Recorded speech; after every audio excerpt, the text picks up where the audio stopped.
ಈ ಹುಡುಗನ ತಲೆ ಮೇಲೆ ಕೈ ಇಟ್ರೆ ಸಹಸ್ರಾರ ತೆಗೆಯಲಾಗುವುದಾ? ಅಥವಾ ಈ ಹುಡುಗ ನನ್ನ ತಲೆಯ ಮೇಲೆ ಕೈ ಇಟ್ರೆ ನನಗೆ ತಬ್ಲ ಬರುತ್ತದ? ಅಯ್ಯ, ನನ್ನ ತಲೆ ಮೇಲೆ ಕೈ ಇಡಿ, ನಾನು ತಬ್ಲ ಬಾರಿಸ್ಬೇಕು. ಬರುತ್ತೆಯ? ಬರಲ್ಲ. ಹಾಗೆಯೇ ಸಿತಾರ್ ಸ್ವಾಮಿಯವರು, ನೀವು ನನ್ನ ತಲೆ ಮೇಲೆ ಕೈ ಇಡಿ, ನೋಡೋಣ ನನಗೆ ಸಿತಾರ್ ಬರುತ್ತೇನು.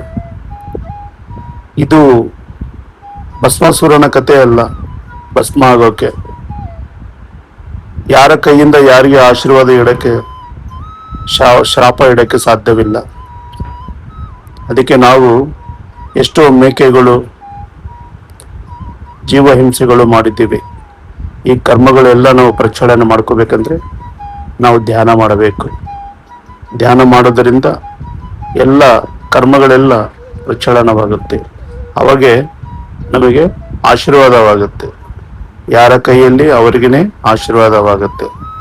ಯಾರಿಗೂ ಆಶೀರ್ವಾದ ಕೊಡಕ್ಕೆ ನಮ್ಮ ಕೈಯಿಂದ ಆಶೀರ್ವಾದ ಆಗಲ್ಲ, ಶ್ರಾಪನೂ ಆಗಲ್ಲ. ಇದು ನಾವು ತಿಳ್ಕೋಬೇಕು. ಇದೇ ಸತ್ಯ. ಇದು ಬಿಟ್ಟು ಇನ್ನು ನಾವು ಬೇರೆ ಬೇರೆ ವಿಚಾರಗಳು, ಬೇರೆ ಬೇರೆ ಆಲೋಚನೆಗಳು ಮಾಡಿದ್ರೆ ಏನೂ ಪ್ರಯೋಜನ ಇಲ್ಲ.